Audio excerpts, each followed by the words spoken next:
for somebody that normally is not awake at this hour, you're awfully bright and chicken. I've been up since 5:30. That's about what time I went back to bed. My alarm went off at 5:30. Kind of dozed in and out until about 6. Then my second alarm. And that's when I got up and started doing social media stuff, prepping a little bit for today. I had DJ wait for you. She got it. Make sure I got the trash out. Yeah, and I've been up and going since about. The way I do social media is I just pick up my phone and do it from almost day. Right. Usually I do it from about 8:30 to 9:30. Catch up on some of the news that I missed yesterday. I don't watch the news. I watch independent commentators talk about the news on YouTube. Right. So I catch up on some of those guys that I missed yesterday, and then catch the new premiere from Tim at 10 o'clock in the morning, and then go on about my day. Start at 8:30.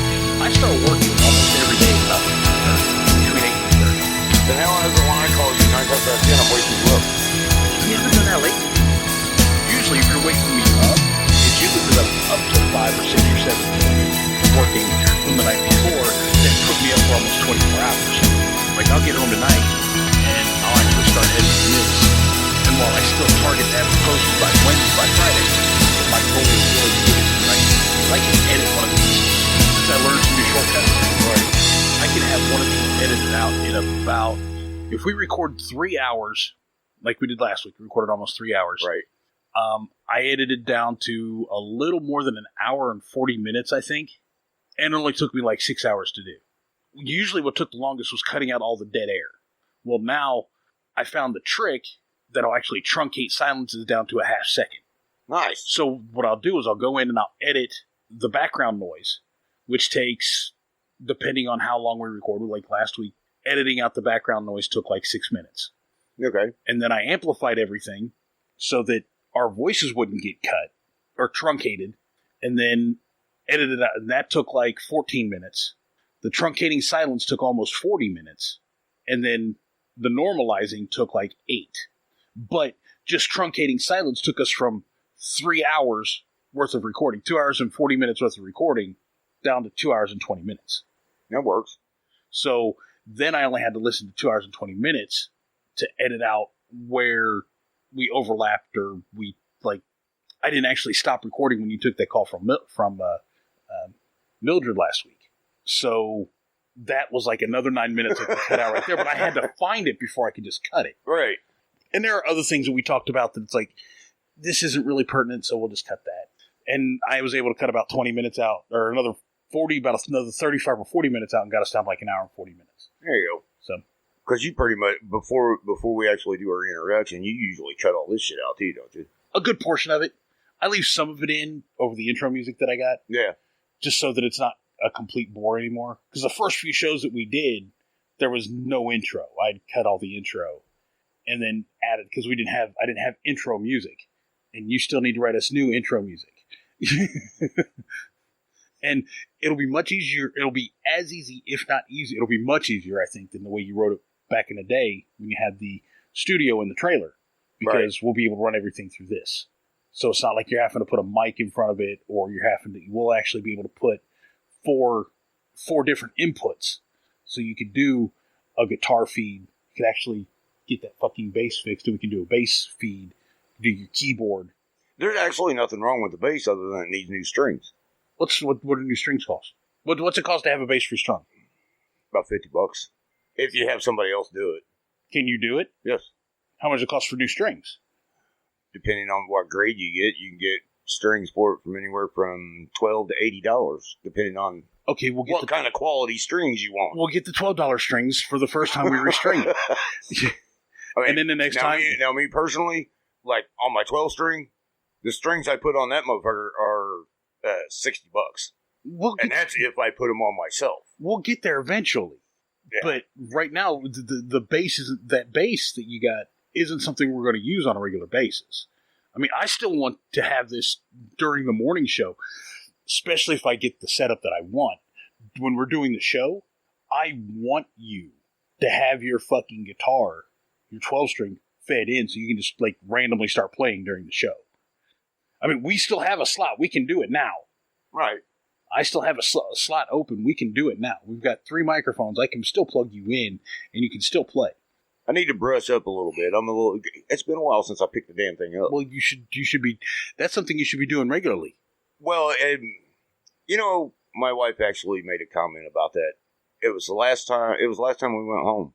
She said, "Have you even thought about doing any writing again since all this pandemic shit's been going on?"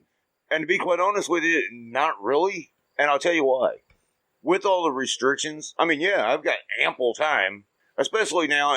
And it's not that I like the idea that my daughter is 65 miles away from me, but now that I'm here primarily by myself in the daytime again, I've had you tell me, I've had her tell me, I've had friends and relatives tell me, which relatives will tell you you're the best thing since sliced bread, even if you suck. Get into writing again. I haven't actually written and produced a song since 2011. Since we now have the platform on YouTube with Aztec Multimedia on YouTube, since we now have the Aztec Multimedia Network on Spreaker and the podcast, and we have the website, and we've got all these platforms that we can actually build off of. I want to put your music. I want to find an old recording of Biff's. I still can't find it on YouTube. Nobody can, because my police friend over here, he was trying to show his buddies that video that was on there, and evidently the guy that I recorded it with, evidently he took it down because it was on his YouTube channel. But you could type in Biff's Pioneer House, and it'd be like the second or third video that popped up, and it's not there anymore. But I found other stuff that you've done. I found the karaoke competition that was. I'm actually surprised that's still on there, to tell you the truth. But I would like to get your original music. I actually do have. We'd have to have some way to process it. But I actually do have the first ever original recording of Biff's. Okay, and it's on a cassette tape. It's at the Kemper. It was recorded in the back room of an insurance place here in town. No professional mics or nothing like that. We recorded it with a tape recorder. But it's the original, very first copy of that song to ever be recorded. Find it.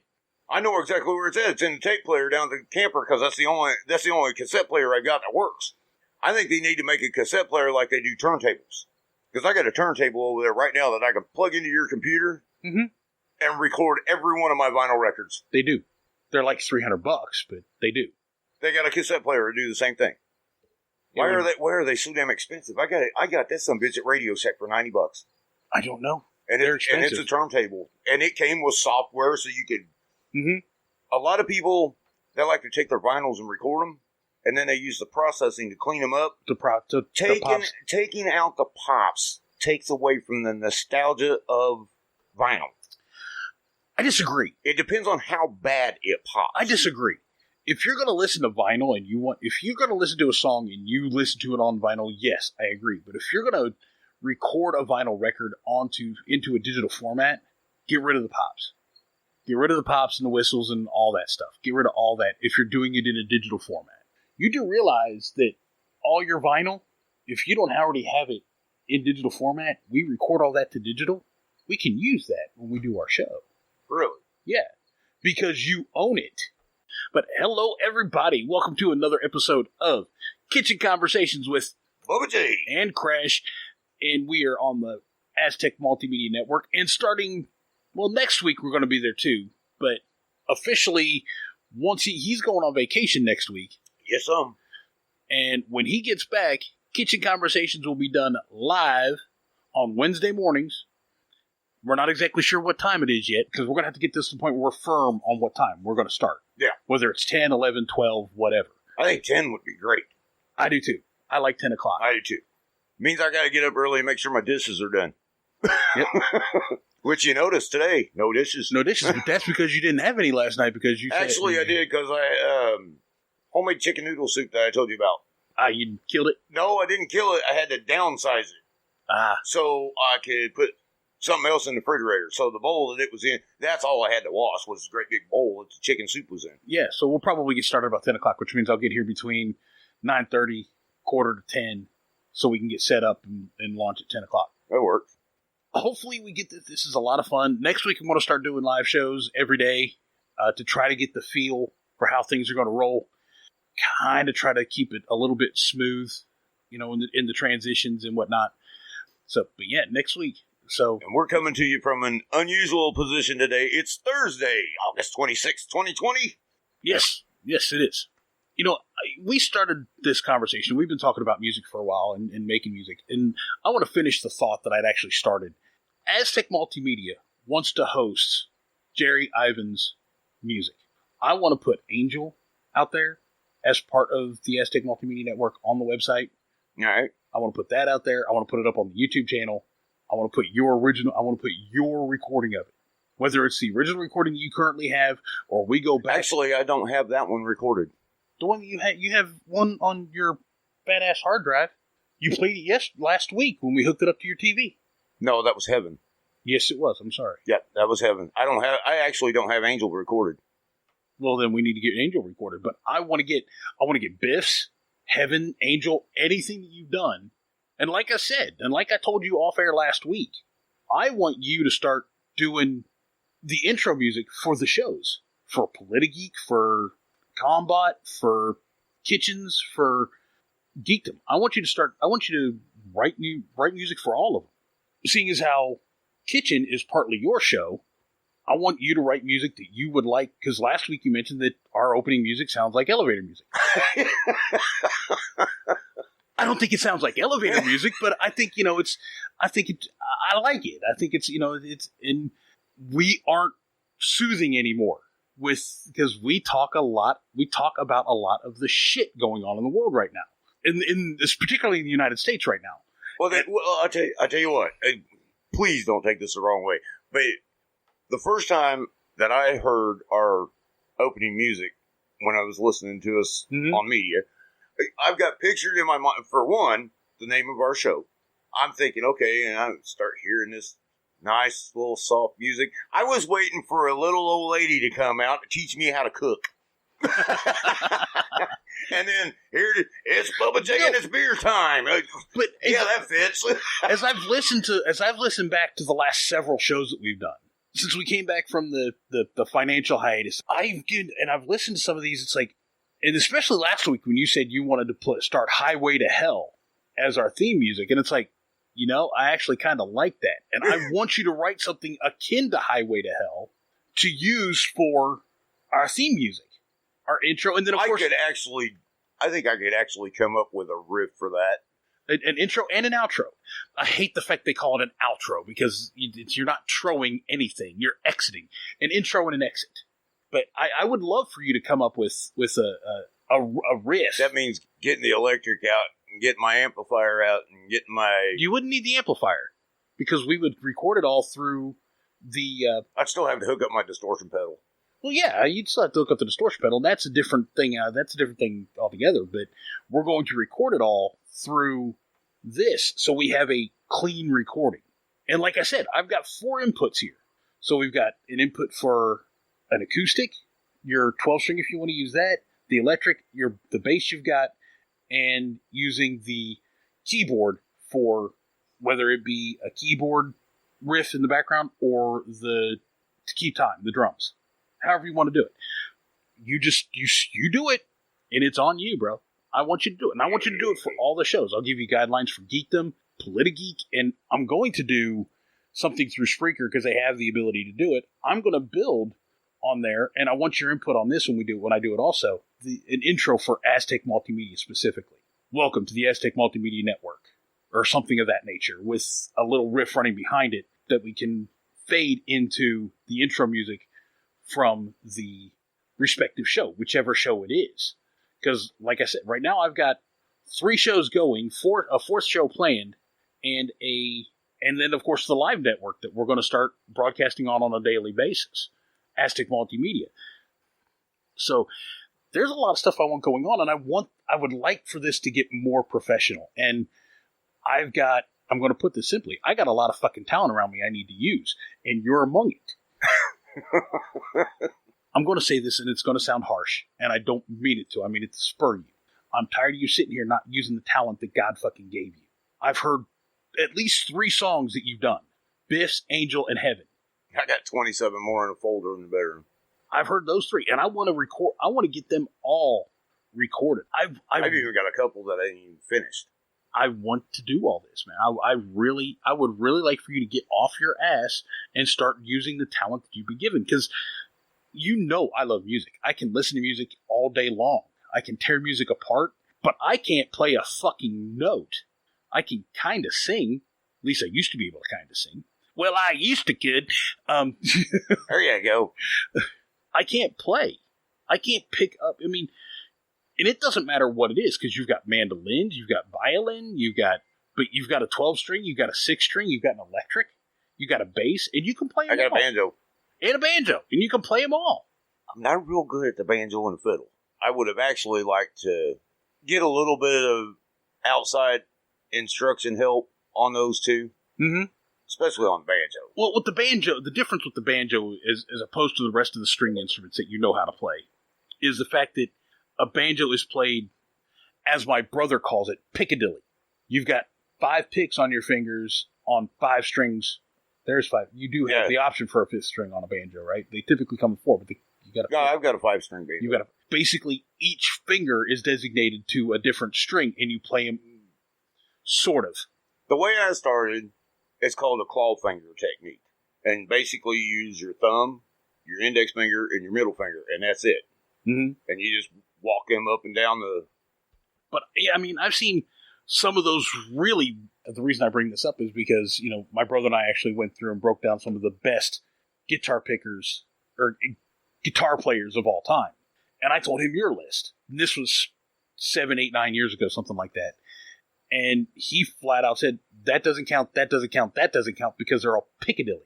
They're playing crazy ass notes, crazy ass chords, but they're using their whole hand to pick 5 strings at once on a 6-string guitar.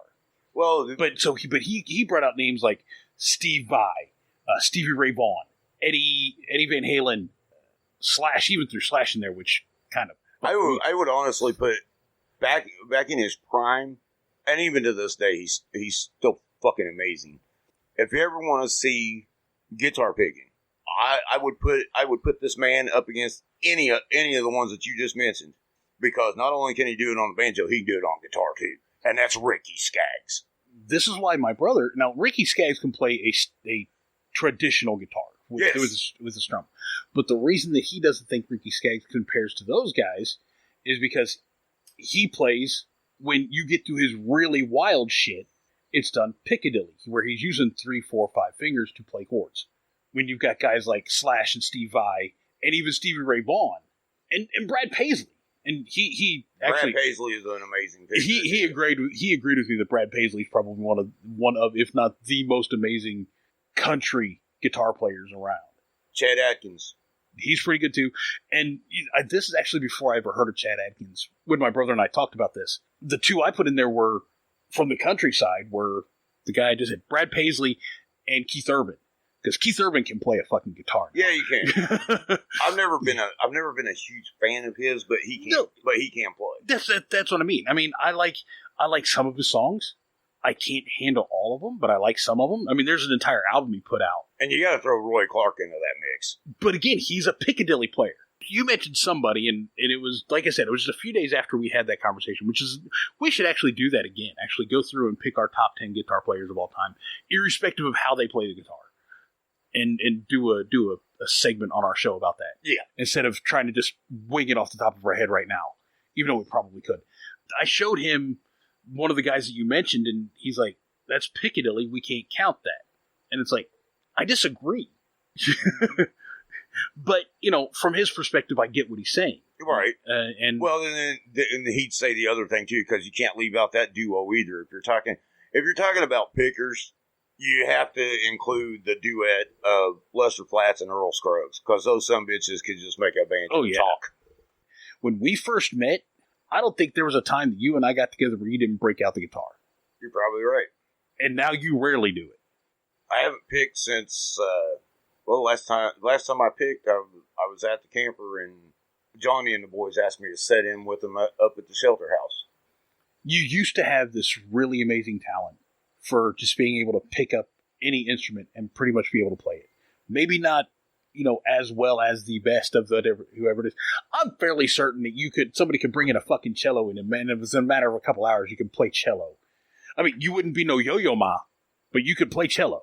I mean, honestly, it's just a really big fucking violin. And while you're not a great fiddle player, and fiddle is different than violin, and let's face it, even though it's the same instrument, they're played differently. Don't you have a viola too? No. The little one? But anyway. I have a trumpet and a trombone. But you played brass in high school band. And when I say brass, I don't just mean trumpet, trombone. You played all of them. Tuba, baritone. And the one I always had the hardest time with, and I thought it was the prettiest instrument, it was because of the shape of the mouthpiece, was a French horn. Yes, French horns. And they are so pretty when they're played right. Yes. Marching bands don't use French horns anymore. They use mellophones, which give you the same quality of tone. Yeah. But I don't think they have the same range that a French horn does. But the only time you see a French horn anymore, I mean, they still have them in high school, but it's for their concert bands. Yes, that's where I was going. It's in their concert bands, and their it's orchestras. Yeah, whatever they call them nowadays. But they don't have them in marching band. No, that would be kind of hard to do. They used to. I saw a video from Ben Davis High School's first state championship, and they had 4 French horns marching on that field. That would be awkward. They were harnessed on. That helps. They had a harness hooked to it so that it was around the neck, and most of the weight was supported by the neck. Because the way that you typically play it in concert is you rest it on a leg because you have your hand in the fucking bell. Yeah. To manipulate the sound coming out of it. Yep. The way that they did it is so that they could march. They actually had harnesses set up so that it was supported by the shoulders and neck of the player, which I thought was pretty ingenious. And they make it not an entirely different sound, but the quality of sound they come out with, I think, is much more pure than what you get out of a mellophone. And I'm sorry if you don't know what those are. And no, I was never made. Like I said, I can't play a lick, but I spent a lot of time in the band hall. Aside from the fact that I dated 4 or 5 band nerds. Hey, we're not nerds. Yeah, you are. I dated 3 clarinet players and 2 flautists. Surprised that I actually knew that it was a flautist and not a flutist. It's a flute player. It's a fucking flautist, damn it. I want you to start exercising that talent that you've had and start getting back into writing some music. I want you to write the music however you want to get the credit, whether it's as Jerry Ivan, which has been your stage name for years, as Bubba J, which is your online personality, or as Jerry. However you want the credit, you'll get it. I mean, if you go to the website, each of the music that is played is on each of the different podcast episodes is where I got it is on there. And if you start putting it up there, we'll put it on, like I said, we'll put it on the YouTube channel, we'll put it on the website. I'll actually have the general build a whole nother page for music. I'll tell you what, though. We'll start doing fucking concerts online, guys. I'm not saying that I can't do it. You asking me this is like asking Johnny Cash to rise from the grave. No, it's not. No, it's not. Because you're not dead. And honestly, you write the shit and we record the audio for the opening theme. I will pay you for it. We will pay you for it. I'm not going to expect you to do it for free. Well, it won't be. It may take us 6 years to pay you what it's worth, but we'll pay you for it. Now, I used to sit on the back porch and pick for my dad. Mm-hmm. Maybe that had something to do with it when I started slacking off. When Dad died? Yeah. Maybe that has something. But Dad always told me, because I got a book that's got basically lyric sheets because I can't always remember all the words to a song. Mm-hmm. I'd pick out them old tunes from the 50s and 60s, and Dad looked at me and said, when all them guys are gone, you're going to be the one that keeps their music alive. Like the Johnny Cash, the George Jones, Merle Haggard, Hank Williams Sr. And they all are. The very first song I ever played on guitar in my life was Hank Williams Sr., Your Cheating Heart. Mm-hmm. The very first song I ever played. Classic country song. According to some, I'm living the same kind of life that those guys did back then. I just ain't got the damn money to prove it. And in all honesty, a lot of those guys lost a lot of their money because of living this kind of lifestyle. Johnny Cash was at one point in time, before he actually got with June, and June straightened his ass out. Oh, yeah. Johnny was on the verge of losing everything, including his life. Yep. Do you actually know who got Johnny started on taking pills? No. I've seen the movie, the biopic, Walk the Line, but I can't remember. Elvis Aaron Presley. That really doesn't surprise me. Because, he was the king, and he died on the throne. Well, I actually did watch a thing last night. It was on Access Television. Last night's episode of The Rockstar Died, the day the Rockstar died, it happened to be a segment on Johnny Cash. So I went ahead and watched it. They're pretty much saying if anybody ever died of a broken heart, it was Johnny Cash. Because when he lost June, he went downhill. Mm-hmm. 4 months later, he was gone too. It was either 4 months or 6 months. I think it was 4 months. If you were to believe what was said in the movie Walk the Line, and I haven't read his personal biography, he'd been in love with June Carter since he was like 4. I think it was closer to 7. But since he was a child, he'd been in love with this girl. Because he'd been listening to her on the radio. Mm-hmm. And then when he finally got to meet her... It took them, 10 or 12 years to actually get together? 13. They weren't really a couple, but they were on the road together and doing shows together. Well, no, I mean, after they met, and it took another... It took them 13 years before she finally said yes and married. Because she had no intention of marrying that man. Well, she had no intention of getting married again at all. Right. Wasn't he her third marriage? Yes. So she was dead set against ever getting married again, if you're to believe what was said in the movie. I know her first marriage, she was married to a man named Carl, and they sang together. Time's a Wasting. That's where that song came from. Because her and her first husband, Carl, sang it together. Mm-hmm. Then, when Johnny went on his binge and all that shit and was out of June's life, she married a race car driver. And that didn't last. People ask me all the time, how do you get up at 4 o'clock in the morning and drink a beer? It's simple. Get the beer out of the fridge. Then you're going to hear this sound. Now, all you have to do is take the can and put it to your mouth and tilt. Ain't no different drinking beer at 4 o'clock in the afternoon. It all tastes the same.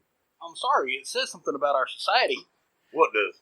When bowling alleys are now serving it at 8 in the morning, they're serving it at 8 in the morning. I'm all right with that. Well, the thing of it is, they've talked about that on the news. Since the pandemic, beer and whiskey sales have gone through the roof. Where the hell you all been? You're just now catching up with me. It's the reason that whiskey and beer the sales have gone through the roof. Liquor store sales have gone through the roof. And I say liquor store, and I know they include like Walmart and other places that sell liquor. But the reason those have gone through the roof is because there's no bars open to go to and have your booze. Yeah, this is true. And the fact that they keep shutting them down because it's spreading the virus. Fuck you. Hey, I drink 101 proof Wild Turkey. That's like, you might as well be drinking rubbing alcohol. If I've got the coronavirus, Wild Turkey will kill it.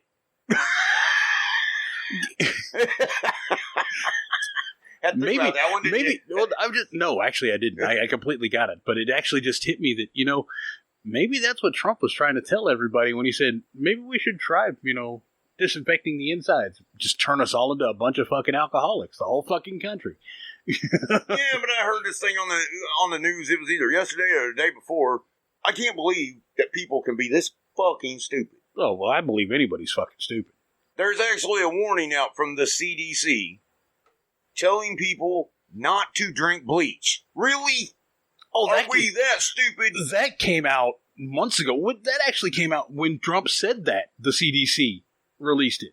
Yeah, like within 2 hours of because he's sitting there, he's sitting there and he's talking about, there's certain things you can do. They say that, intense ultraviolet light will kill the virus, and also a healthy thing of bleach. You know what? Maybe we should try doing that. Disinfecting the inside or getting light inside the body. And he was totally being sarcastic. No, he wasn't. He was being serious, but he was thinking off the cuff right there. He wasn't actually suggesting that you go do it.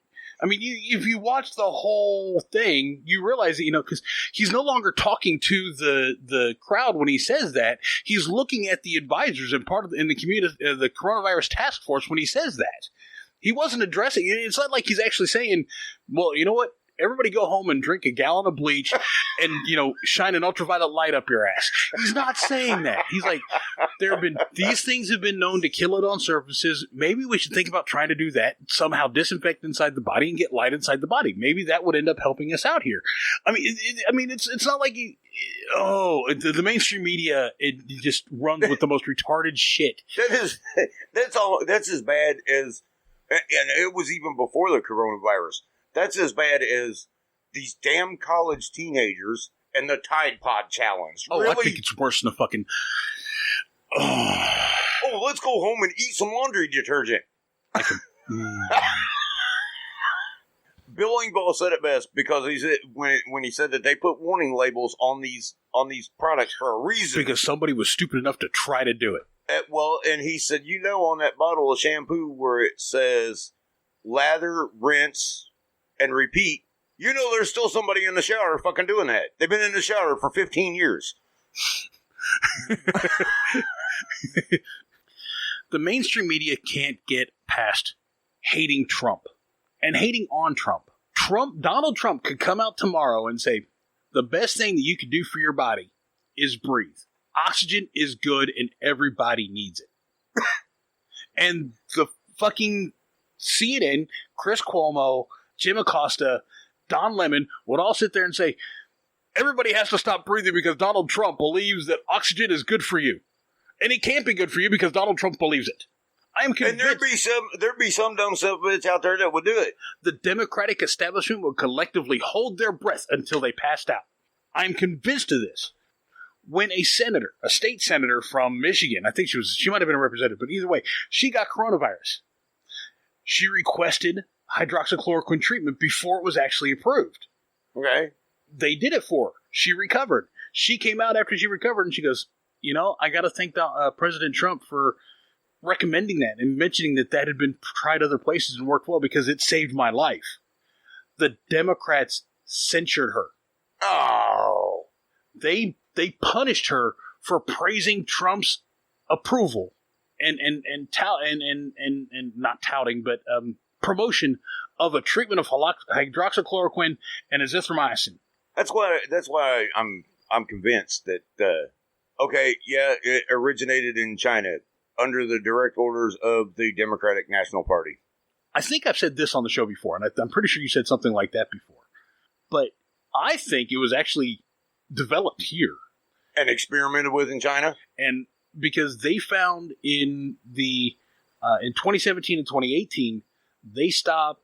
TSA stopped like 30 or 40 people trying to get on planes to get out of the country to go to China with Tupperware bowls labeled with specific virus names and numbers. Wow. I'm convinced it was developed here, and I'm going to actually restate my conspiracy theories. I actually believe it was developed here. I believe it was smuggled out by Chinese interests. And they were attempting to weaponize it in China. Because I think it was developed here specifically as a way to build a broad spectrum antiviral, something that can attack viruses the way penicillin does bacteria. Okay. That's what I think. I think it was started here and they were building this super bug that turns out not to be that super, by the way, in its third or fourth iteration. Because when it first hit, it killed everybody. 7 months later, it's killing nobody. And in 2014, 2015, I got sick. And it put me flat on my back with 102, 103 temperature for like 4 months. Coronavirus. They just didn't know it that back then. It probably might have been. But I think that the lab that was developing this here in the U.S. was developing it specifically to fight because they couldn't nail down what I was sick with. Okay. They just kept saying, well, all we can say is he's carrying a heavy viral load, keep him cool, do this, do that, fluids, feed him. Because when was the last time you ever saw me not eat? 1912. I didn't eat for 2 months. That's because he was trying to get off the Titanic. I didn't eat for like 2 or 3 months. I was dead. I was actually spent most of my time in the recliner, slept there, pretty much lived there. With a 2-story house, it would take me 2 hours to take a shower because it would take every bit of energy I had to get upstairs and get undressed and get ready for the shower. I'd have to lay on the floor of the bathroom for 30 to 40 minutes to get into the shower for 10 minutes and clean myself, which after I was done, I would lay on the floor for another hour to build up enough energy to go to my room to get dressed. Damn. I mean, it was fucking killing me, like literally. And I do, based on what's come out about the coronavirus and the symptoms, I think I had coronavirus. I ran a temperature. I ran a killer temperature, 103, 104, 105. When I hit 105.6 is when my mom said, we're taking you to the hospital. Yeah. And all they said was, keep him cool, because there's nothing we can do for it. We got back home. She started putting ice packs on me to bring down my temperature. And it took about 2 days to get my temperature down to not boiling my brain level. I was sick. And I don't know if, maybe back then they'd have given me some hydroxychloroquine and azithromycin if it would have helped and got me over it faster. But I'm telling you, if I'd have known anything about treatments, I would have said, can we try something? And I don't take pills. No. I don't take drugs, medication of any type. I wish I could say that. No, I'm starting to. I'm taking gabapentin, a metabolism booster, and melatonin. I have a smorgasbord in a damn Ziploc bag. You want to share? No, I'm good with my. I'm actually hating my 3 pills, but I'll take them daily. Yeah, nope. Sorry, not gonna do it. We've been at this just bullshitting and jaw-jacking for like an hour. Let's talk about something that's hit kind of hard over the last few days. They're still rioting everywhere. That's why I don't go nowhere. I mean, luckily we haven't had a whole lot here. I'm waiting till tomorrow night. What the hell's going on tomorrow night? Tomorrow night's Friday night. Oh, shit. They're always worse on the weekends. That's why I keep my little ass right here in my own little corner of Morgan County. Again, and this is what annoys me, is they're rioting Wisconsin, all over Wisconsin, but particularly in it's not so little town, but in the city of Kenosha, because a black man was shot by cops. He survived. He's unstable, but he's still in serious condition, but he's still alive. And they're championing this guy like he's some sort of fucking martyr. And again, they're martyring a guy who is a multiple convicted felon. Sexual battery is one of his convictions. Or no, he had 2 open warrants, and he had 2 convictions. 2 convictions, one for something to do with a dangerous weapon, another was a battery, then he had another warrant open for domestic battery, and one open for sexual assault. Classy guy. It continues to be that if you're going to champion somebody under the Black Lives Matter banner, which is, fighting against police brutality, theoretically at least, pick somebody who's not a fucking scumbag. I'll almost guarantee you that you can't. Because scumbags break the law. The usual time that an individual comes in contact with police is when they're breaking the fucking law. Now, there was a guy in Georgia several years, I think it was Georgia, I don't know for certain, in Georgia several years ago, who got shot by a cop. He was sitting in the passenger seat of his car with his girlfriend. They got pulled over, and they got pulled over for something ridiculous, speeding or something, and they were doing like 12 over speed limit. And all right.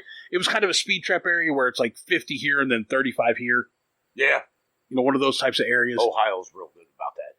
And the officer comes up to the passenger side of the car where the guy was sitting and asked for license and registration. Said, and he's got his hands like this. Says, I need to inform you, officer, that I have a weapon, I have a gun, and I do have a permit. At which point the cop pulled back and shot the guy 3 times in the chest. Wow. I think I remember that. This guy had no criminal record. He was legally licensed to carry, and he announced that he was carrying. Which is what you're supposed to do. And made no action to go for it when the cop shot him. That cop, I don't know that cop was ever held responsible, which he needs to be. Other than he was fired. I know he was fired, but I don't think he was ever taken to court for any type of legal ramifications, which he needed to be. Yes, absolutely. But that's the kind of guy you need to champion here. That African-American individual, that black man, was a good, upstanding citizen as far as anybody can tell. Did not deserve to die and did everything right. Yep.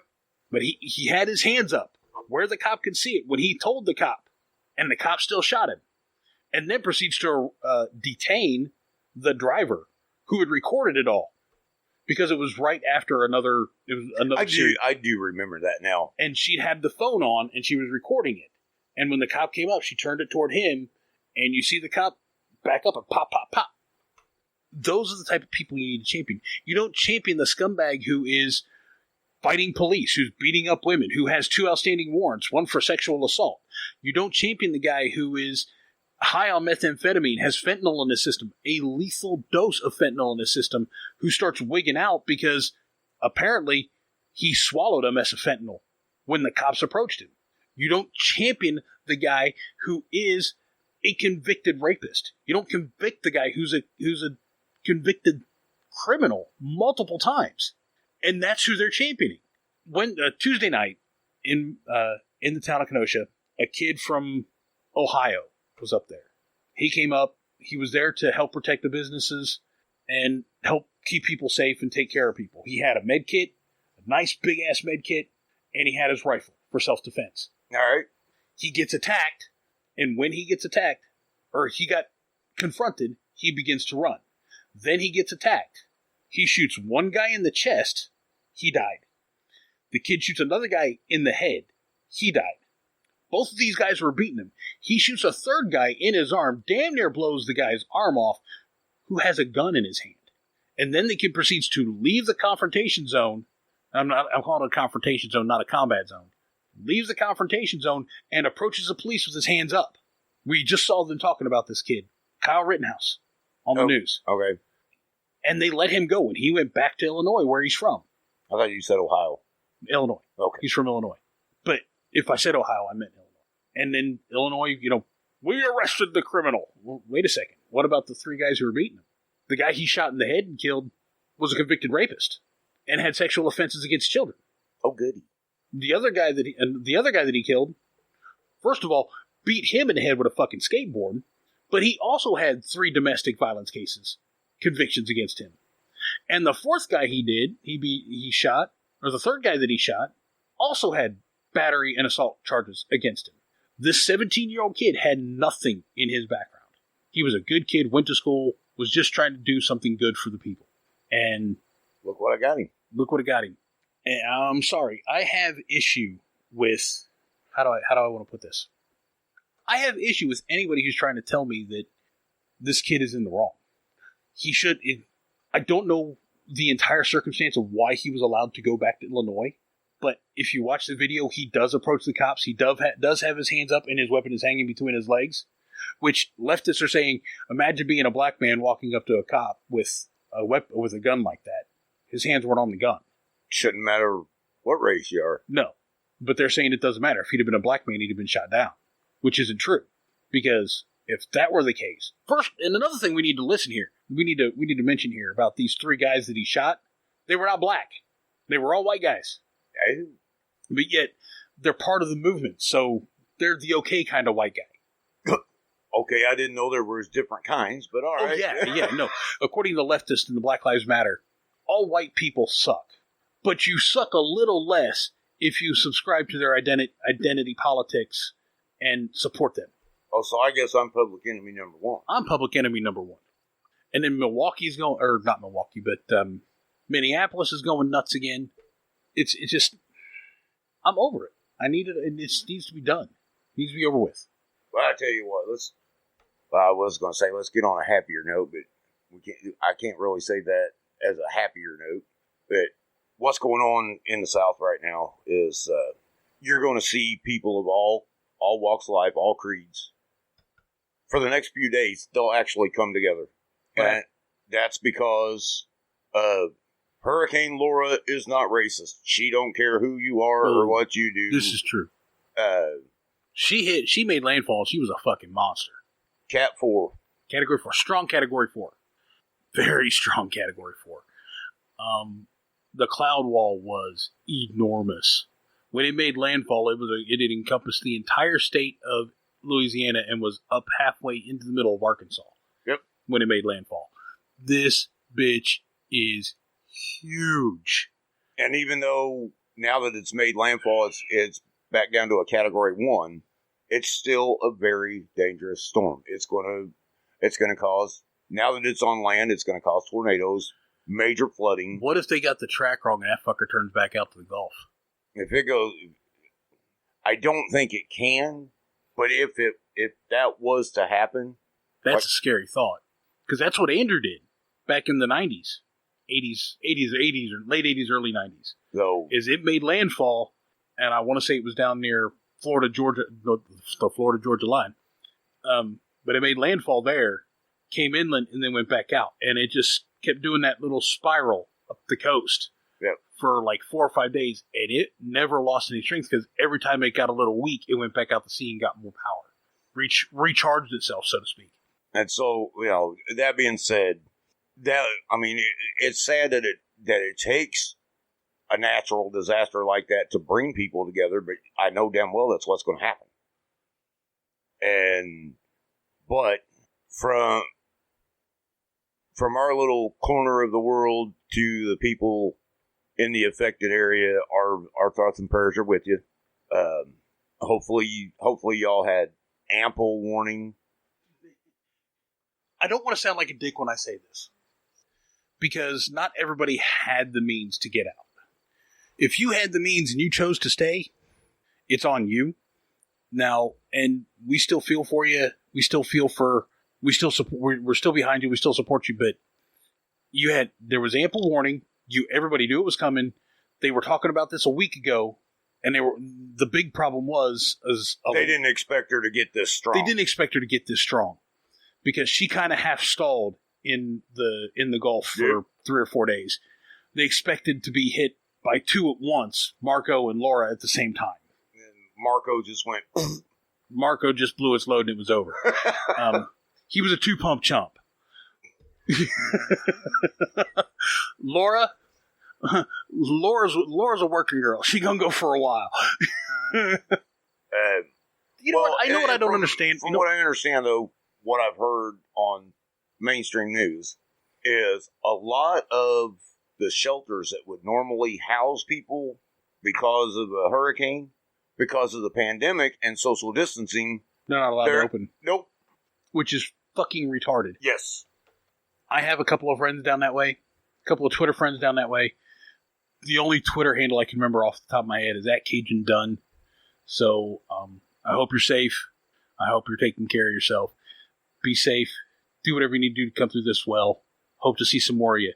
So, and @CajunDunn is kind of weather famous now because they used her footage of the early bands that came across southwest New Orleans or southwest Louisiana on the Weather Channel when they were talking about it. Nice. A couple of hours before it made landfall. So, well, I got a shout out down there too. My friend Turkey, West Monroe, Louisiana. I hope you and your family are doing fine. My wife and I are thinking about you guys. We was thinking about you last night, as a matter of fact. Hang in there, Turkey, because I know you've been through this shit before, brother. I was going to say, everybody along the Gulf Coast and the eastern seaboard, they've all been through it before, but this is a big bitch. She was mean when she came in. The only saving grace is it's lost a lot more power than they anticipated it losing in a relatively short amount of time. Yeah, because they was still expecting it to be a Cat 2 when it hit Arkansas. It's weakened very quickly. I don't know if it's because of the weather system that it ran into or what, but I mean, now granted, especially in the low-lying areas, I mean, it may have been downgraded since we watched the newscast at 10 o'clock this morning, but even still, you're still going to have damaging winds. You're going to have torrential rainfall. Over the next few days, we are going to be feeling it in the eastern half of the nation, Midwest, Ohio Valley. We're all going to be feeling it. They're expecting it to turn more in toward a track that takes it into Virginia, through southern Kentucky and into Virginia. So y'all need to stay safe. Also, be prepared to do what you guys need to do. Also, from the way I was understanding it, and I could be wrong, it's possible that this could spark tornadoes near the outer bands of this storm system. So that's typical with any hurricane. Well, they were talking about it. I don't know how often they get tornadoes in Louisiana, but there were tornado warnings in Louisiana and Lower Alabama. So there's also a tornado watch for pretty much the entire state of Arkansas and the southern half of Missouri. Just keep your eyes to the skies and make sure that we all come through this in one piece. If you got a boat, gas it up. Yes. That's a scary thought, honestly. The size of that beast. And like I said, I'm just glad it weakened as quickly as it has weakened as quickly as it has. Well, now in the last couple of years, and I don't know why, especially in 2020, everything else has been fucked up. Daddy's fucked up. Why not the weather too? Because our weather's been fucked up. Weather's been ridiculous. Because it's been hotter than hell this year. We've had more unbearably hot, humid days this year than we've had in the last 3 or 4. We're sitting at 17 days officially of 90 degrees or higher, and our average is 19. So we're only 2 under average, and we still got another month to go. It very easily gets 90 degrees in September in Indiana. Mm-hmm. At least over the last probably 10 years. Yep. Global warming. Well, make up my mind. Is global warming happening or not? Because for the last 4 or 5 years, we've had relatively mild summers, very mild summers. Really, people say it's because of global warming and everything's messed up, and now it's hot because of global warming. So what is it? I personally think we're on the downside, because if you look at the ice cores they've taken out of South America, you can see a track back like 12 or 13,000 years, and you see that the atmosphere goes through cycles of high greenhouse gas emissions, low greenhouse gas emissions, and it kind of goes through a sinus wave of global warming naturally. I have no doubt at any level that we as a species have contributed to the acceleration or extension of a global warming trend due to fossil fuels and other greenhouse gases. I have no doubt that we have. But we don't have enough data. We don't understand enough because we've never had the technology to monitor it and witness it firsthand over the course of the cycle to know whether we're in a warming trend or a cooling trend. Well, I'll say this. I ain't no rocket scientist by any means, but especially like the last 4, maybe 5 winters, we've been extremely lucky. Very mild, yes. I'm worried about this winter, though.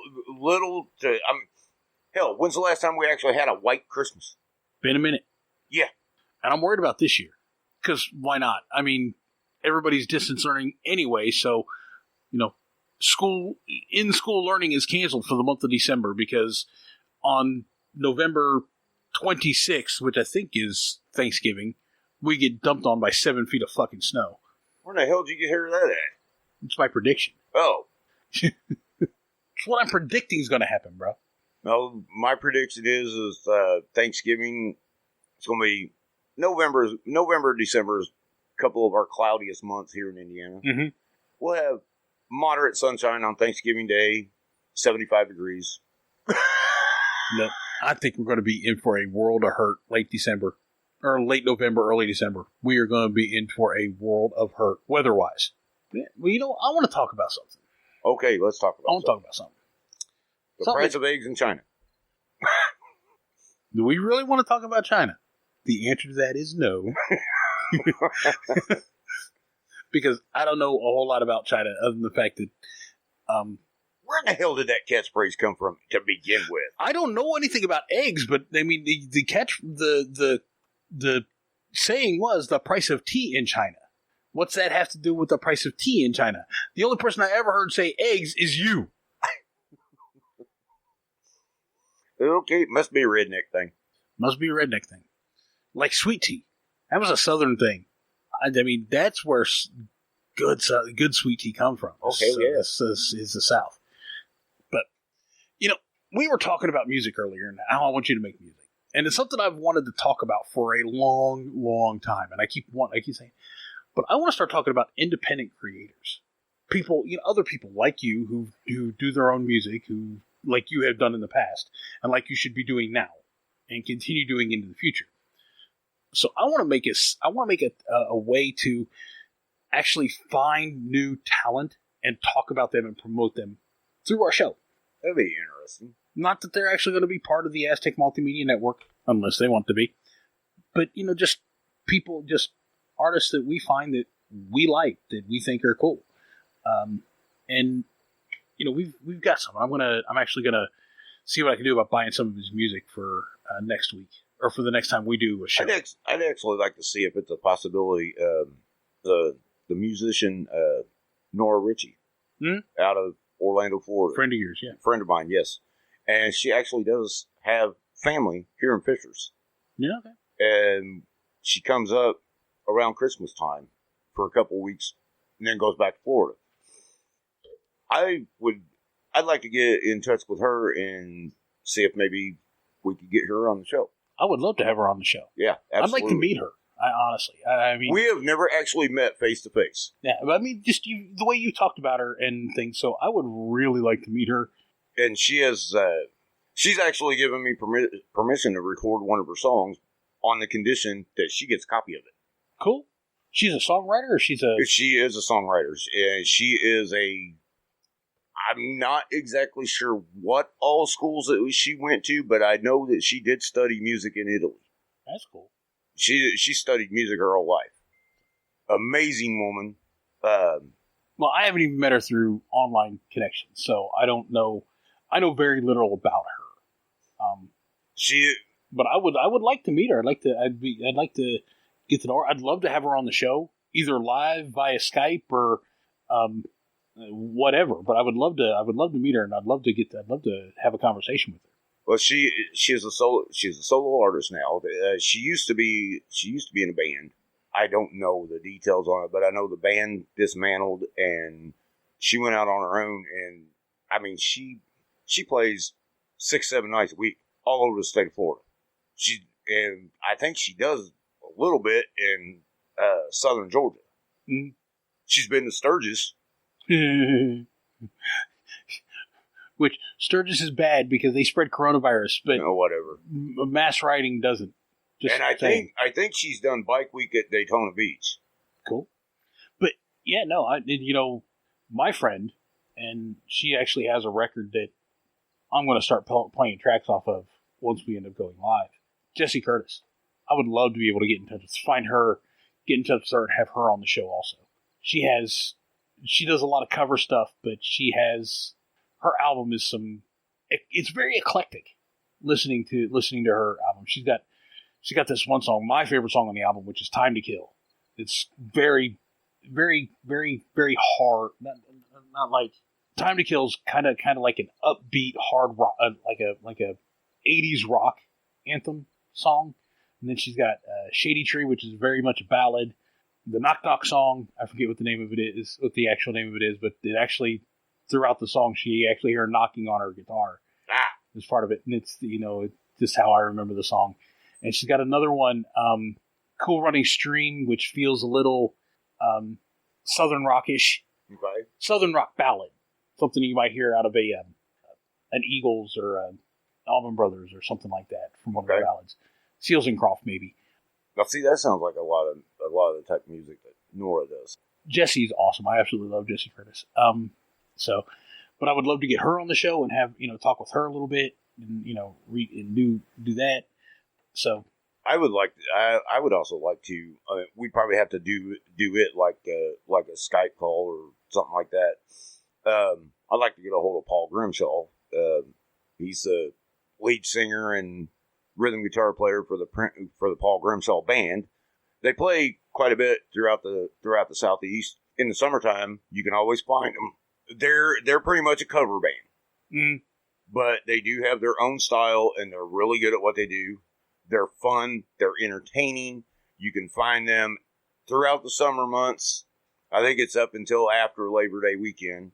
You can find them Wednesday nights at the Dead Dog Saloon in Murrells Inlet, South Carolina.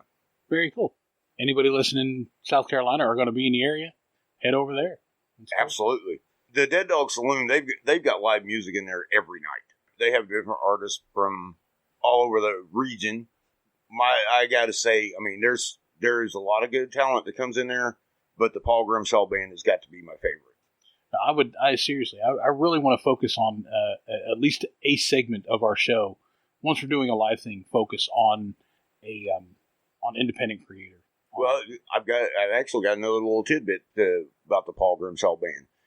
Yeah, if you're in the Murrells in area and you like good music, good food, good atmosphere, Dead Dog's a place to go.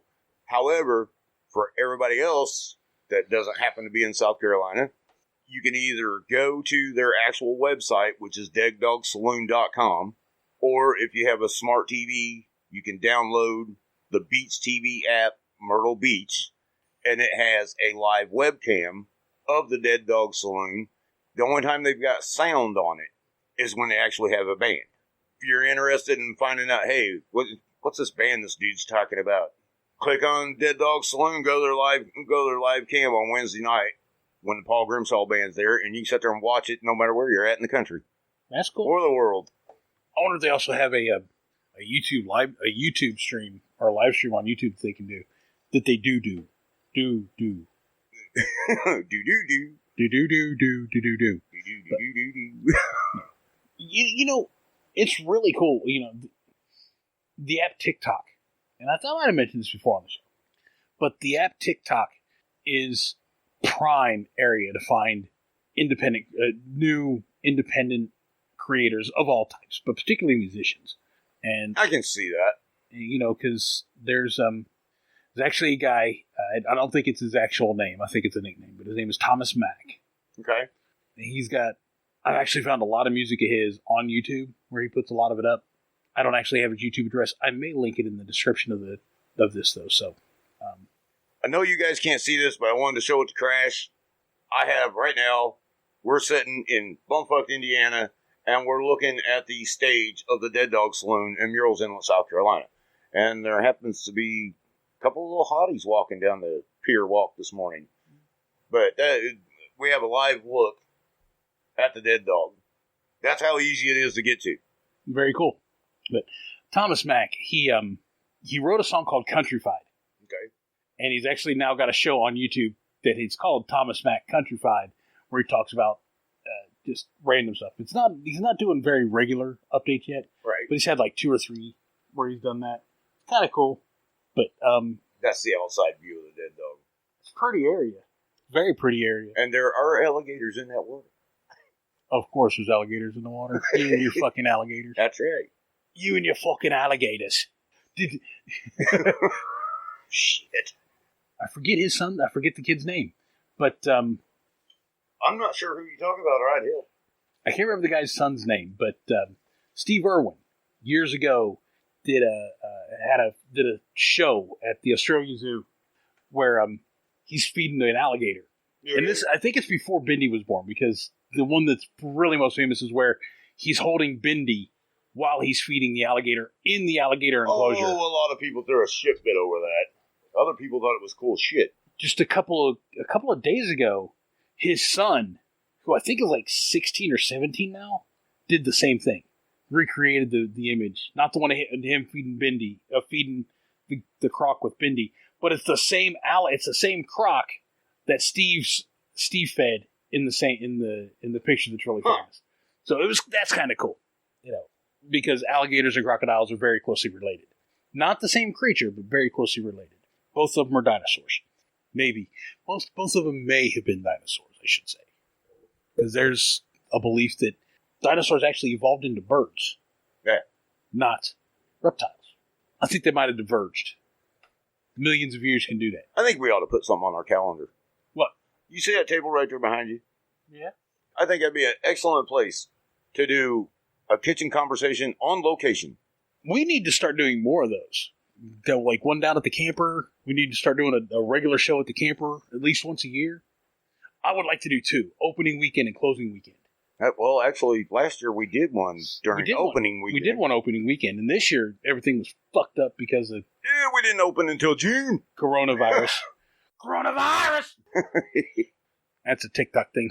That's not... I mean, I think that would be cool as hell. You know, just travel around the country, do a show, and talk to locals. Oh, yeah, it would be fucking awesome. It's also be great when it comes to actually getting the show out there, getting people to listen. Oh, hell yeah. But you know that I want to, with our own little corner of the geekdom, with one of my other shows, I want to go take a year and just do the convention circuit. Go to San Diego Comic Con, go to New York Comic Con, go to Dragon Con in Atlanta, go to all the other major cons across the country. I want to take a year and do that. I think that we should actually consider, not in a single year, but going to those large music festivals and doing live shows from the large music festivals. Like, go to Burning Man 1 year. Go to Lollapalooza. Go to... You know what I'm trying to get at. I don't know all of it. I got to throw one in there because I think it would be cool as hell.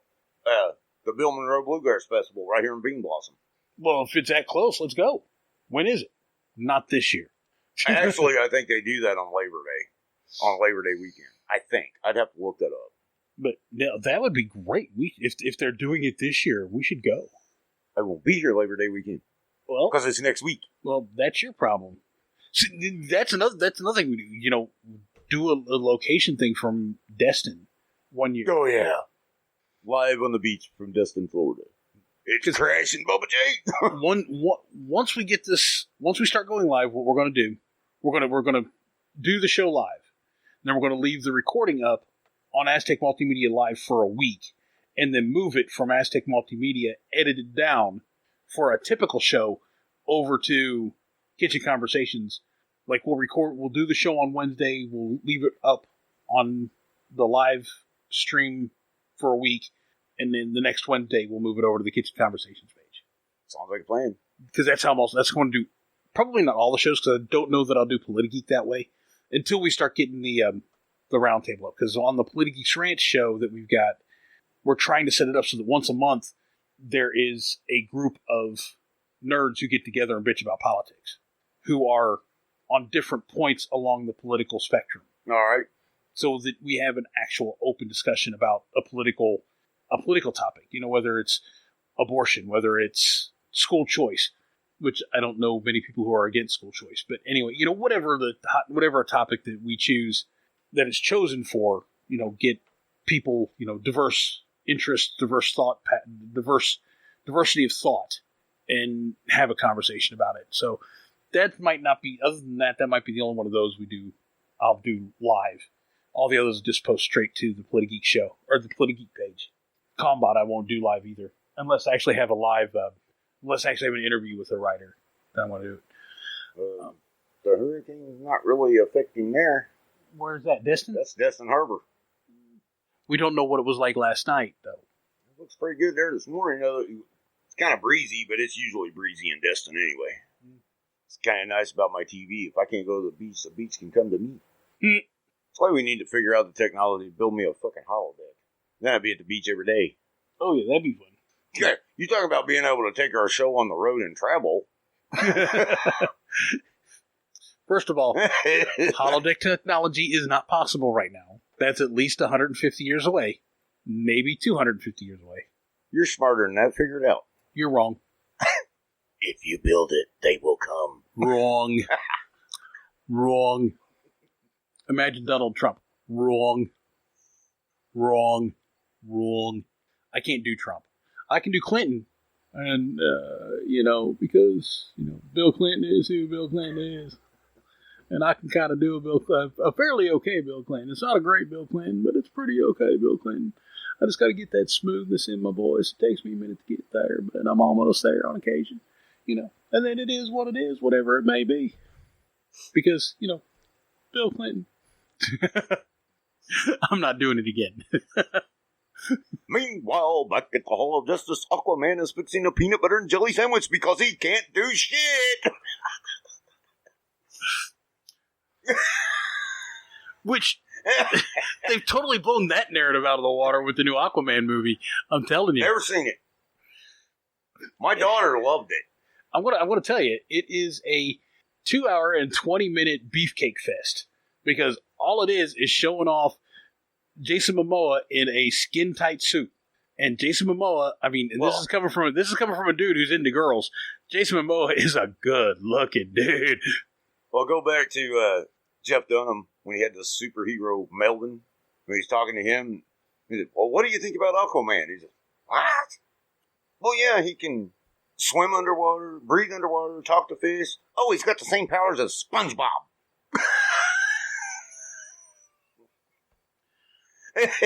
SpongeBob has the same powers as Aquaman. Aquaman was first. Thank you. Don't you remember Super Friends in the Hall of Justice? Well before SpongeBob. Yeah, where do you think I came up with that little tidbit about the Hall of Justice? By the way, thanks, Frank. Frank Caliendo? Yes. Love him. It's another thing we need to do. We need to also talk about getting some comedians on the show.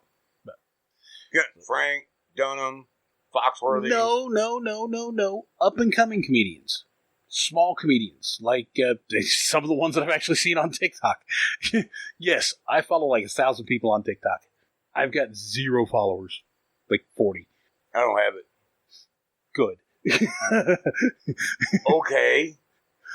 It's Wait, is there something on there I should know? No, it's not like that. It's kind of like a black hole. It sucks you in and will not let you go. And it's not in the same way that Twitter does. Twitter's like a cesspool or quicksand. It just pulls you in and drowns you and tries to kill you and takes away everything you feel is good. TikTok, you just get lost in. I was on TikTok till like 4 o'clock this morning, just flipping through videos. I'm going to show you something. You don't have to show me nothing. You've got... No. This is what's been going on since this whole pandemic quarantine thing is. You know them stupid little cooking games where you got to put the meals together and serve them to people? I am hooked. That's all cooking games. That's all cooking games. That's all I do. Sounds like a personal problem. Well, that just goes to show you. Oh, yeah, I get out of the house a lot. Since we've actually started recording again, and I've actually got the website www.aztecmultimedia.com up and running fairly well. It's lunchtime. All right. We'll be right back after this quick call with the wife. Welcome to Aztec Multimedia. And we're back. Yeah. See, now that's another thing I want to do. I want to start building commercials. Like legitimate commercials for sponsors to put into the show at different points. Or we need to talk to Anheuser-Busch because Budweiser really needs to be one of our sponsors on this show. On this show, yes. Because I support the hell out of them. That's why I'm convinced. When I give birth to this baby, I'm suing Anheuser-Busch because I'm convinced that Budweiser's the father. You're not wrong. I just don't think you're actually ever going to give birth. I think you're just going to sit there. Yeah. But if there's a will, there's a way. That's what she said. And so far today has been a 3-beer show. Yeah, you're down a little bit. You were down last week, too. That's because I was running low. But. So I drank them in moderation. How often do you ever hear me say that? Rarely. Yeah. Wait, I take it back. Whenever you're low on beer. I've got a list of places I want to try to reach out to. Say, hey, like we'll give you advertisement. You give us some money. Like Behringer, Asus, Newer, Rode. Hey, would love to get a sponsorship from Rode. You said I could make a little bit of money off this, right? Mm-hmm. Okay, I got a deal for you. We get Anheuser-Busch on as a sponsor. You don't have to pay me shit. Just let them give me a lifetime supply of Budweiser and we'll be good. That won't work. You would drink them into bankruptcy. Oh, bullshit. No, I'm fairly certain you would drink them into bankruptcy. Budweiser truck needs to be parked in front of my house once a week. I'd have every fucking person in the world coming over here. Why is there a beer truck in front of that? Get away from it. It's mine. Nope. Nope. Speaking of that, I got Can you order beer through Amazon? I'll have to go and check that out. No, I have to go and check that out. But okay, well, I don't know if you can ship alcohol through the mail or not. I don't think you can, especially if it goes across state lines. There's less of that now. It's not quite so. Bootlegging's not that big a deal anymore. Every place is pretty much nationalized distribution. So, look, I was binge watching Moonshiners yesterday on the Discovery Channel. Love that show. And you talk about ruthless. Don't fuck with these people. There was a guy that was getting into the moonshine business to put his son through college. Well, he happened to set his steel up in another shiner's territory. At first, he took a rifle and blew up the guy's steel. Well, he didn't get the hint. So they found out the car that he was running his moonshine in. They planned on blowing the door off of it. They had a white bucket, it wasn't gunpowder, but it had some kind of explosive agent in it. And they propped it up against the driver's side door. All they planned to do was blow the door off of it. Put the car out of commission. Oh, they put the sumbitch out of commission. All right. Do you remember what an erector set is? All right. Think about you build your pretty little building with your erector set and then take a 50-pound block and just drop on it. What's going to happen to your erector set? It's going to get wrecked. That's exactly what this car looked like. I mean, it was pretty much twisted in half and there wasn't nothing left but the frame.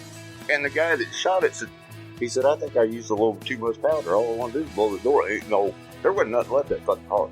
I mean, nothing. I think it's a pretty good stopping point. That's going to give us a nice big long show. And it's not going to be all politics and doom and gloom. No, because we've talked about music. We've talked about stupid shit. Christ, the first half hour we're talking about you starting to do music again. And you the boss. I know I'm the boss. Damn, I was going to try to make it a 4-beer show, too. Nah, 3's good.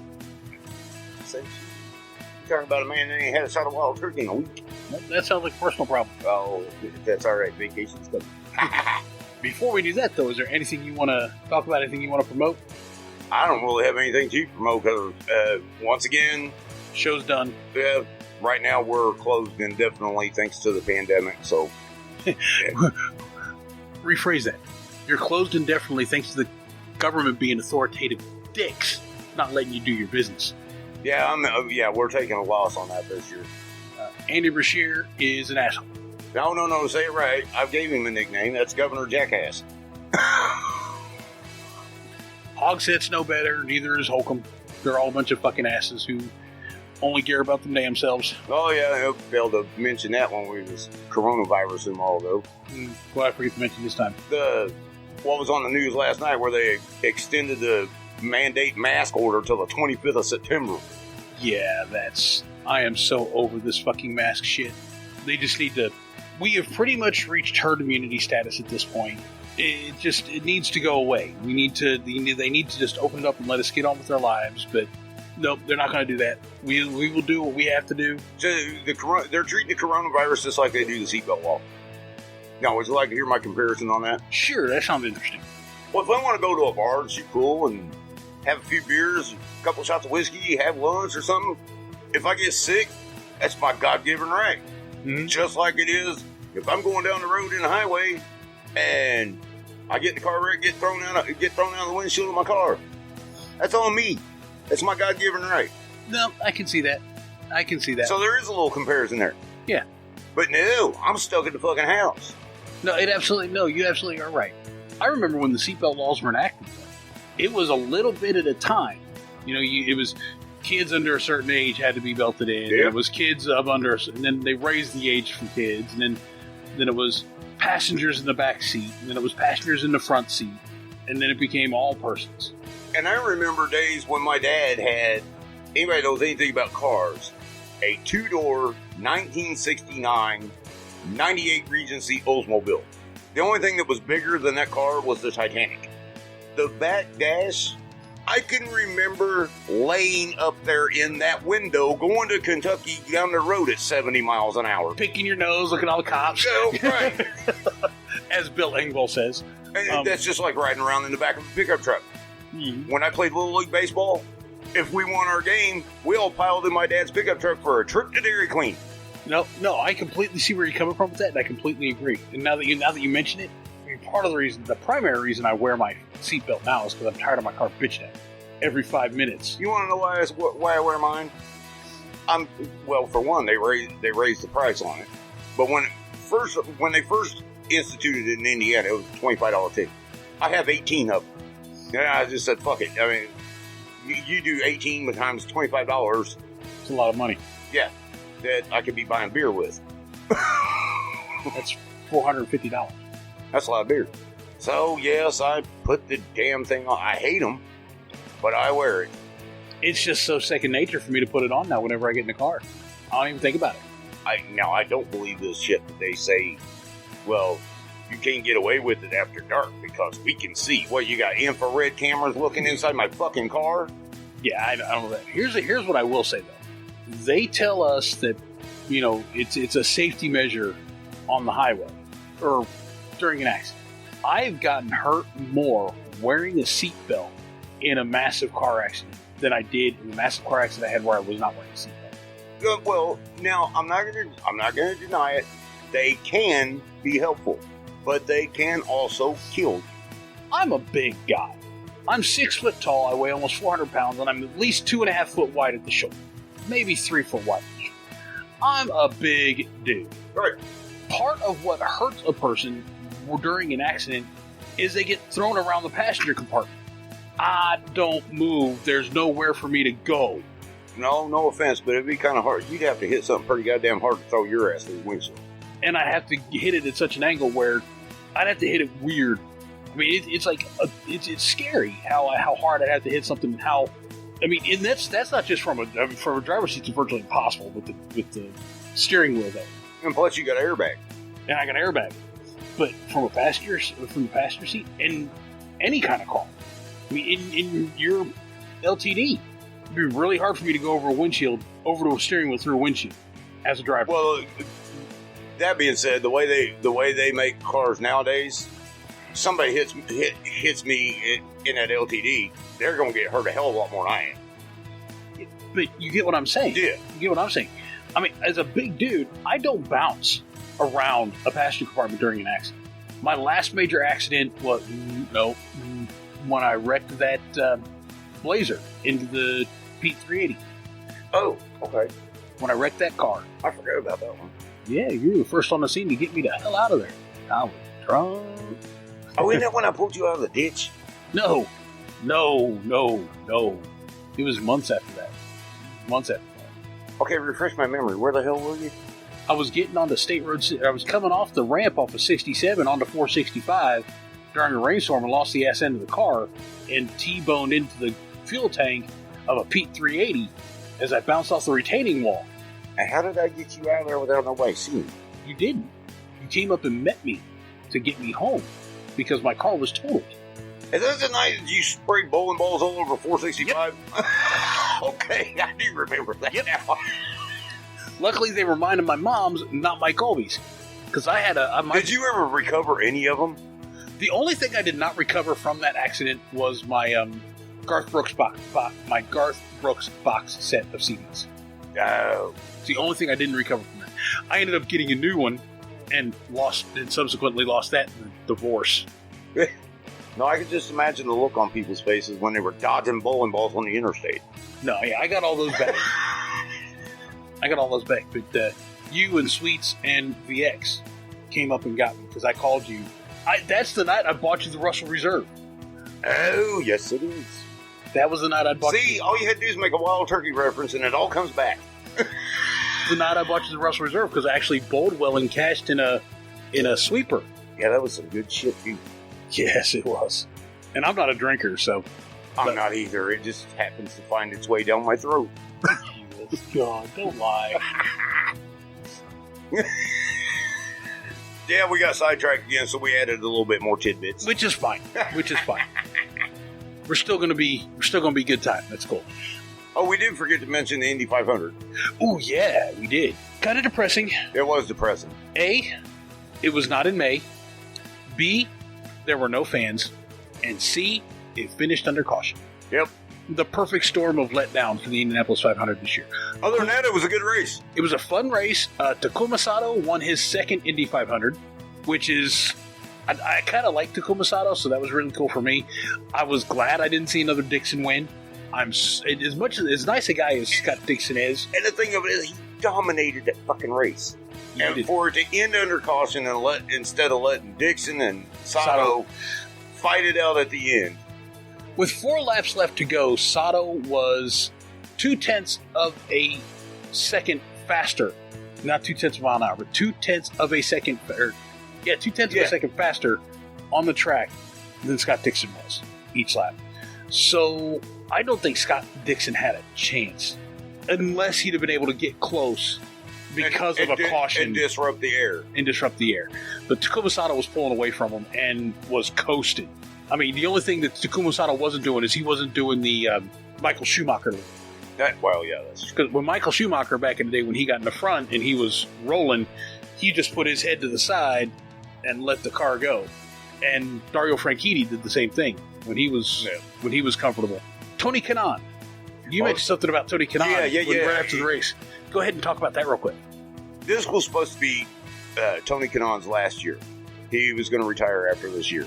Dave Calabro of Channel 13 here in Indianapolis did an interview with him. I was always a TK fan before. His stock just went up a hell of a lot more after this comment, because he made a comment saying, I will be back next year. I can't go out on my fans without at least saying farewell to them. And this is not the way to say farewell to them. There needs to be fans in the stands. I will be back. They're the ones that got me here. They're the ones that made me who I am. And I can't leave them like this. Now, when the same question was asked to Jimmy Johnson in NASCAR, his response was, this is it, I'm done. Sorry about your luck, I'm done. But yeah, for TK, he deserves, hell, I'd buy him a drink. And the other thing that he mentioned, and he actually said in that interview that he had discussed it with Roger Penske, the owner of the Indianapolis Motor Speedway. If he won the race, he would invite 400,000 people to be at the track to celebrate his win the right way. Now that's a class act right there. Tony Kanaan is a class guy. Yes, he is. I love Tony Kanaan. So that was cool. Thanks for mentioning that. And I also want to say that I was never a Jimmy Johnson fan. I supported him because he was a Hendrick Motorsports guy. Hendrick Motorsports is who I supported. I was a huge Jeff Gordon fan when Jeff Gordon first started. Right. Bobby Labonte was there for the last 10 years of his career at Hendricks, or not Bobby Labonte, but Terry Labonte was at Hendricks for the last 10 years of his career, because Bobby Labonte finished his with Gibbs. Terry Labonte, huge Terry Labonte fan, huge, and so I was a supporter of Jimmy Johnson. And honestly, let's talk a little bit about sports before we go, because we got some things to talk about here too that we didn't talk about already. Some of the, I never thought Jimmy Johnson was all that. Everybody's like, the only person on the track worse, in my opinion, when it comes to how he interacts with fans and how he feels about the fans, is Kyle Busch.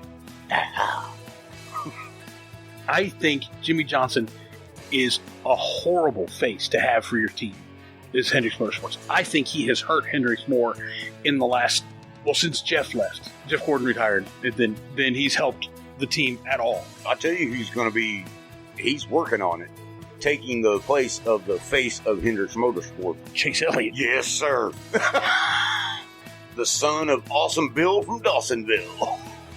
And I hope he turns the team around and the public perception of the team, because I really do feel...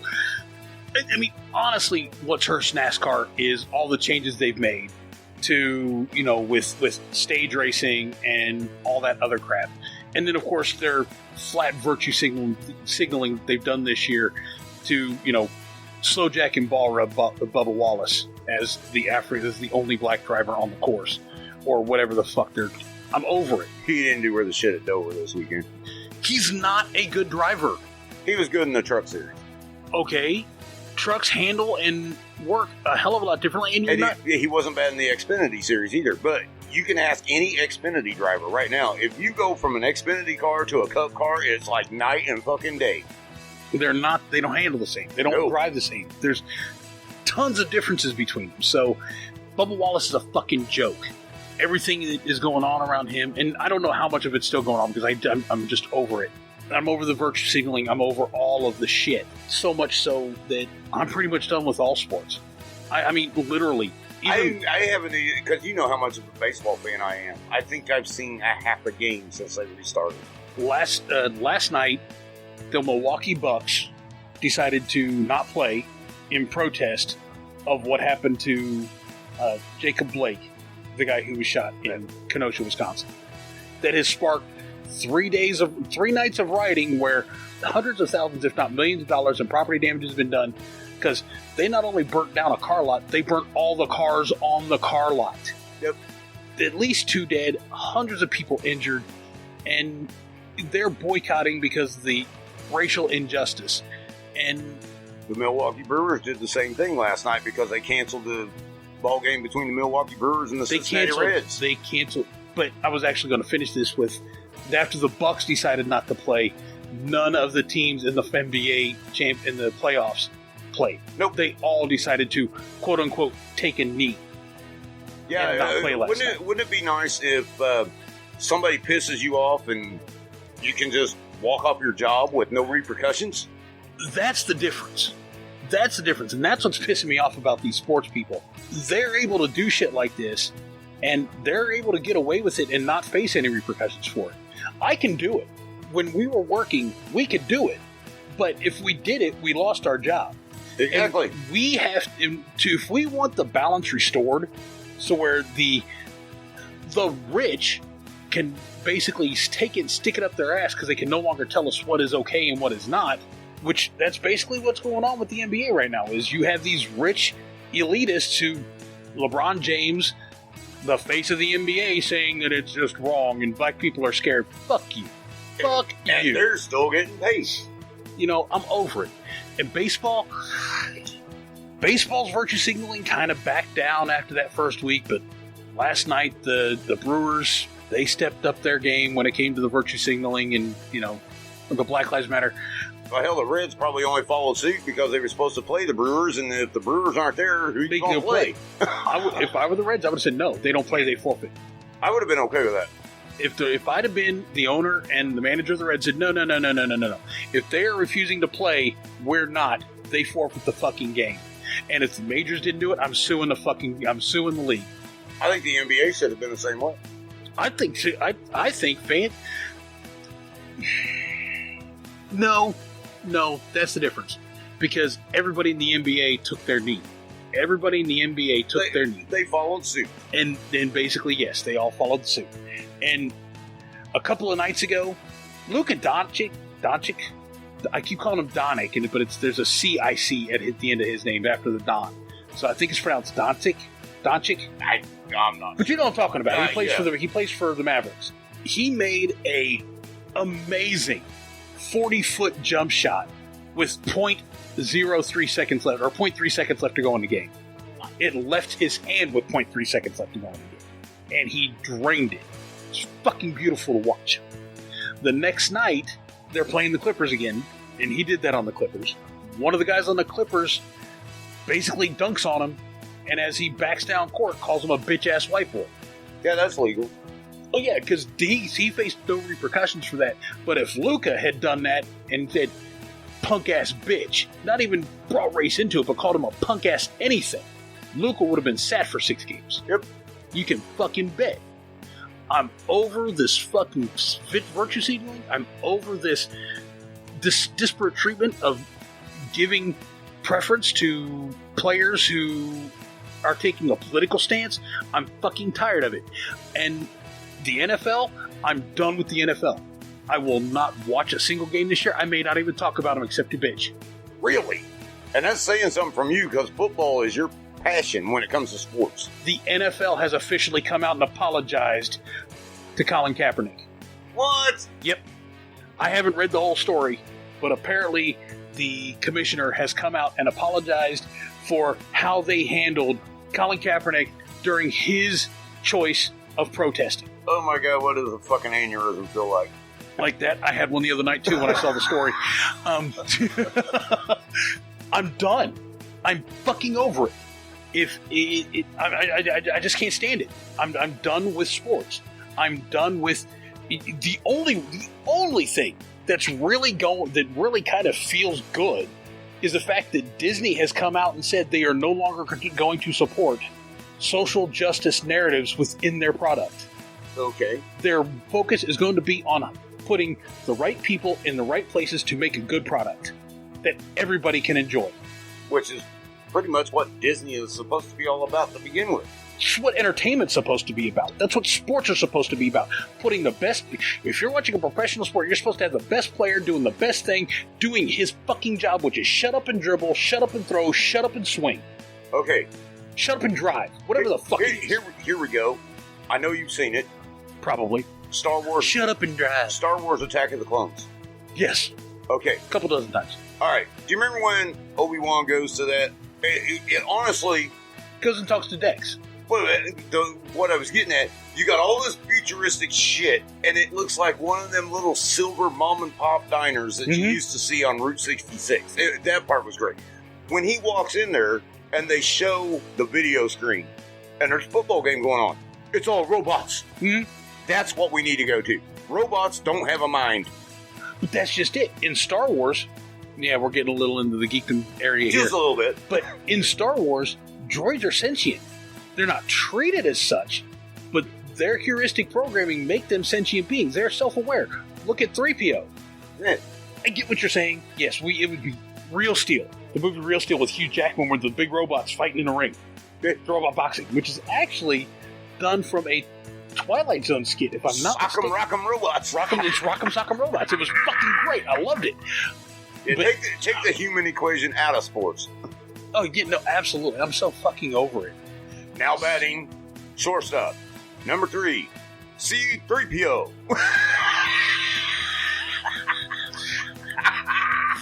I'm sorry, I'm going to say this. The very best episode of Deep Space Nine, Star Trek Deep Space Nine, ever was the episode where DS9 and Sisko's team played the Vulcan baseball team. Loved it. And the best part about that, it was at the end after Odo had ejected Sisko. Yep. Sisko's sitting in the stands and he's looking around and he's like, and he brings fans in.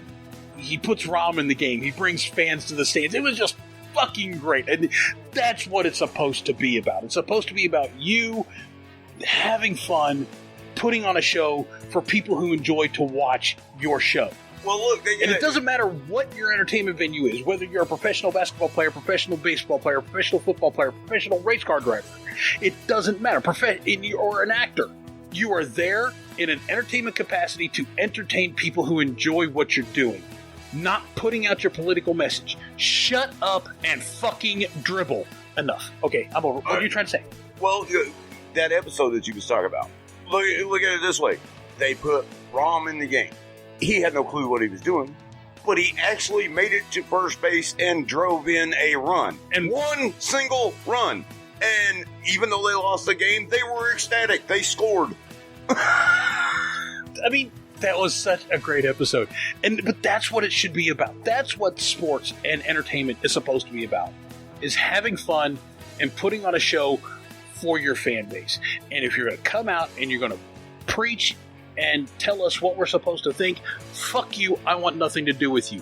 If you're going to sit there and you're going to back out and backpedal and back down and kowtow to these egotists as a league, as an organization, as an encompassing organization, NFL, MLB, NBA, fuck you. NASCAR, fuck you. NTT, NNT, fuck you all with every fucking dick on the fucking planet, because you're not worth the shit, and nobody should give you the time of fucking day because you don't give a shit about your fans. All you care about is virtue signaling, and the Boston Red Sox, fuck you for painting Black Lives Matter on your fucking stadium along the fucking road. Fuck you, and don't even think about putting it on the monster, you bitch.